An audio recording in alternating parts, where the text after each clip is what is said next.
Good afternoon, ladies and gentlemen. Fellow Kenyans, the last 2 weeks have been a difficult time for us as a country, where Kenyans have regrettably lost lives, many have been injured, property destroyed, and our institutions, especially constitutional institutions, attacked. Once again, I extend my deepest condolences to those who unfortunately lost their lives. One life, as we all know, lost is a life too many. To the mothers, fathers, siblings, relatives, and friends of those who lost their lives, my deepest sympathies and condolences to you all. Equally, to the many others who are injured and recuperating, I wish them quick recovery. The government of Kenya will support all those who've lost their lives and those who've been injured. Despite all this, as a nation, we are finally discussing issues. We are not discussing tribes, personalities, or political formations, but rather we are discussing issues that affect each and every one of us. Issues of taxation, debt, budget, corruption, the cost of living, unemployment, and opportunities for all Kenyans, especially our young people. If you go back on my Twitter account, I made a commitment to the country in 2019, 2020, that the conversation in Kenya is going to change. It is not going to be about personalities. It is not going to be about positions. It is not going to be about tribes. It is going to be about issues.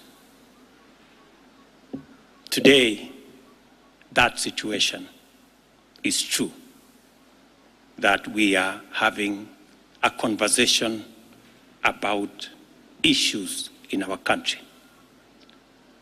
We must all be proud of ourselves that we have managed to elevate the debate in our country to the level of issues that affect all of us.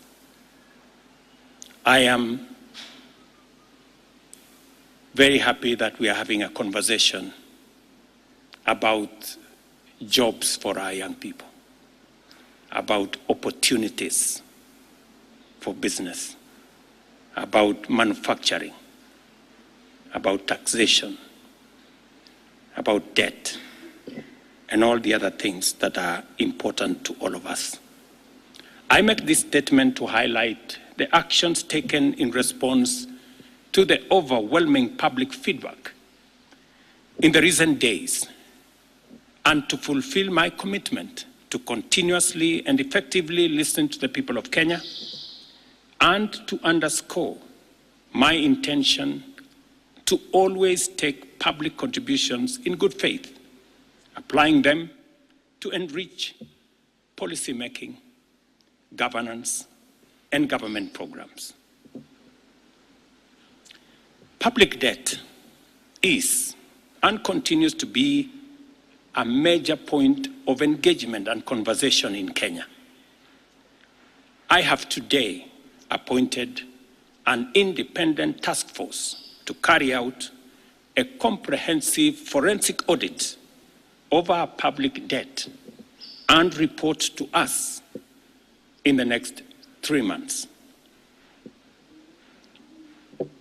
This audit will provide the people of Kenya with clarity on the extent and nature of our debt, how public resources have been expended, and will also recommend proposals for managing our public debt in a manner that is sustainable and does not burden future generations. The consequence of withdrawing the finance bill is the reduction of our revenue targets by 346 billion. Over the last few days, our Treasury team has been assessing the adverse impact of either reducing the budget by 346 billion in full or borrowing the 346 billion in full. And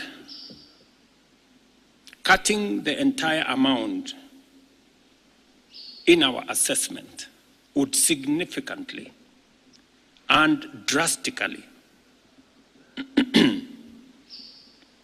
affect the delivery of critical government services, while borrowing the whole and borrowing the difference.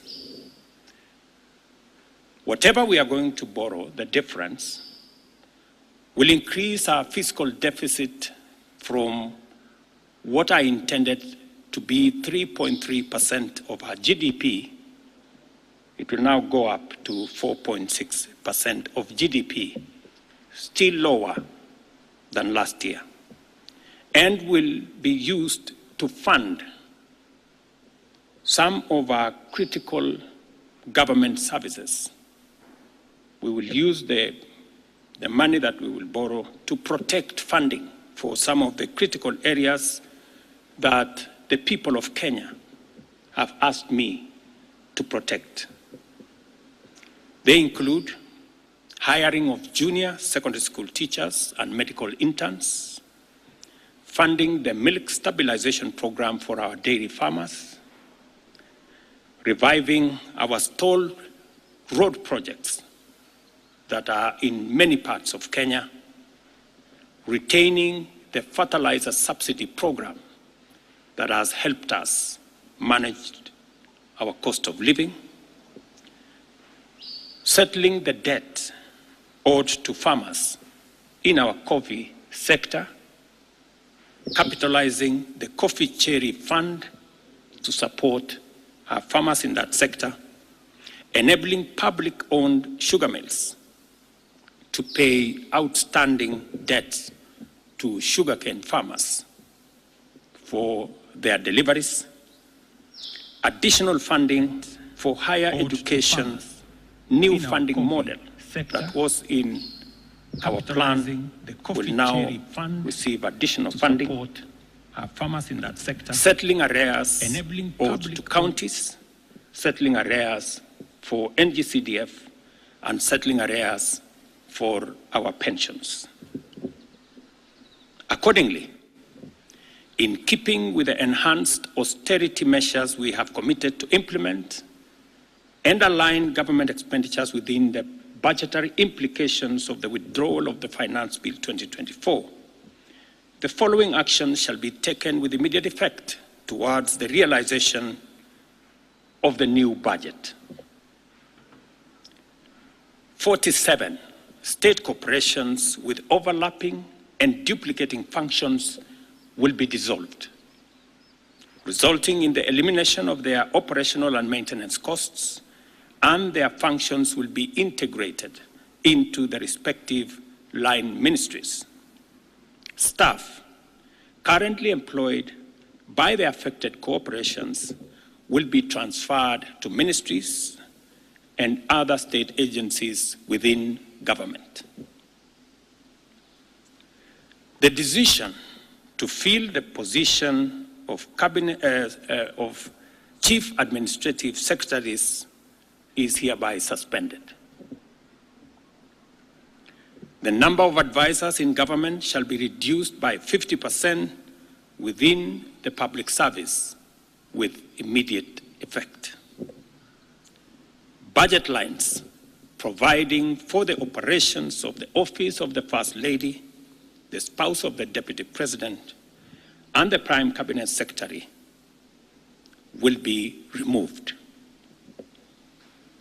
Similarly, the budget provisions for confidential budgets in various executive offices, including my own office, have been removed, and the budget for renovations across government reduced by 50%.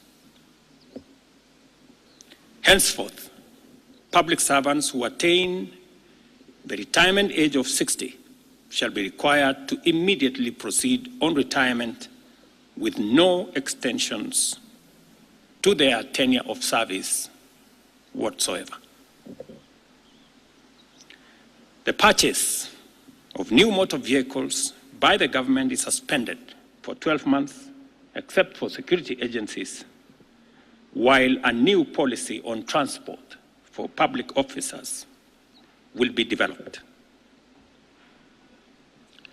All non-essential travel by state and public officers is hereby suspended. No state officer or public servant shall participate in public contributions or haram fees going forward. The Attorney General is hereby directed to prepare and submit legislation to this effect and develop a mechanism for structured and transparent contributions for public, charitable, and philanthropic purposes. These measures will be followed by changes in government that I will be making shortly. We are determined to carry out this and other interventions to improve the quality, efficiency, and transparency in serving the people of Kenya and ensure that citizens receive maximum value for their resources from a public sector that prioritizes their welfare. I believe these changes will set out our country on a trajectory towards economic transformation, enabling us to achieve the strategic objectives of the bottom-up economic transformation agenda and deliver our commitment to radically enhance opportunities for all Kenyans and transform our country. Thank you very much. God bless you, and God bless our great country, Kenya.